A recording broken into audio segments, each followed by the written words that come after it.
Sekitaran rumahku tuh aku tanamin tanaman sayur-sayuran kayak gini nih. Ini ya seperti singkong, ada daun ubi, terus kemudian aku tanam pepaya Bangkok Thailand, terus aku tanam juga rimpang-rimpangan seperti jahe. Nah, keuntungan dari menanam singkong tidak terlalu dalam, saya akan menunjukkan ya sampai trik-triknya seperti biasanya. Yang ini akan lebih mudah sekali untuk difahami. Lihat ya, aku tanam singkong, pertumbuhannya pun bisa ya dilihat sendiri ya, termasuk dari media tanam sendiri, bisa dibayangkan ini seperti apa, tingkat kegemburannya tentu sangat tampak sekali ya, memadai. Jadi sebetulnya mudah saja ya membedakan mana orang yang menancapkan dalam dan tidak terlalu dalam. Itu biasanya akan muncul umbi-umbi seperti ini ya. Nih lihat, nilai keuntungannya tuh tidak hanya umbinya itu terlihat, kita mungkin kalau panen satu pohon seperti ini kan karena keluarga kecil nanti nyisa banyak, takut busuk, akhirnya bisa diambil per biji seperti ini. Itu nilai keuntungannya. Selain itu juga umbi singkong ini nanti akan memiliki umbi yang jauh lebih lebat jika dibanding dengan orang yang menanam terlalu dalam. Sudah saya pastikan itu, karena ini sudah riset dari hasil saya bercocok tanam pohon singkong ya. Terus kalau terlalu dalam itu nanti dia tidak akan muncul seperti ini. Jadi ciri-cirinya tuh bisa dilihat. Pemirsa tuh nggak perlu menggali, tapi dari pangkalnya ini saja udah kelihatan apakah akar-akar ataupun singkong yang tampak itu eh, kayaknya di dalam atau di luar itu udah tampak dari sini ya.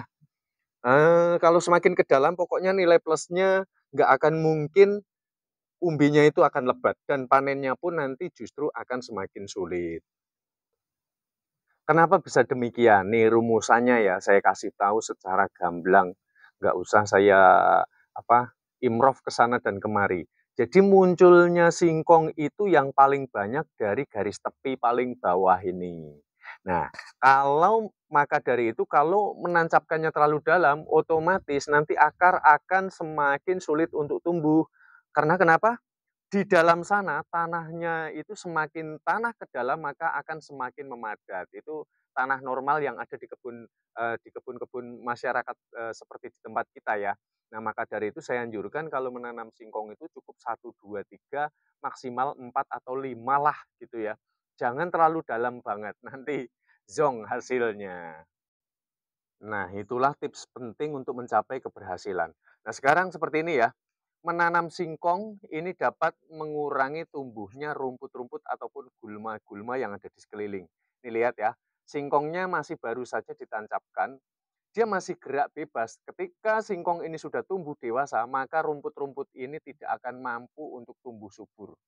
Nah, kalau rumput-rumput seperti ini kita biarkan, ada kebun nganggur, itu betapa rugi ya. Karena seperti ini, rumput-rumput itu rentan sekali dengan yang namanya ya, binatang-binatang seperti ulat, seperti semut ya.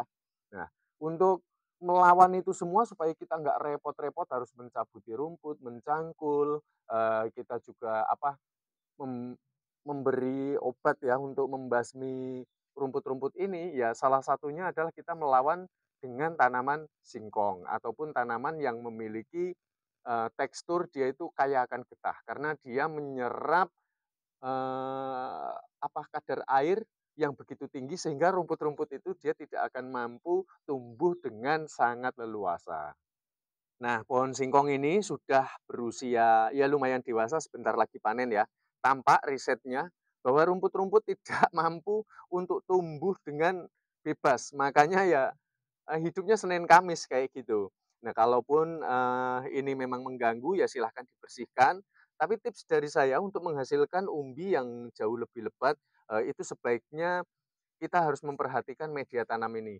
Media tanam ini sangatlah menentukan apakah nanti singkong ini akan bisa dia itu berkembang dengan baik atau tidak. Jadi ketika kita sudah mengetahui tanahnya sudah mengalami tekstur pemadatan, maka harus segera gemburkan kembali dengan catatan jangan sampai merusak akar-akar ataupun umbi singkong itu sendiri.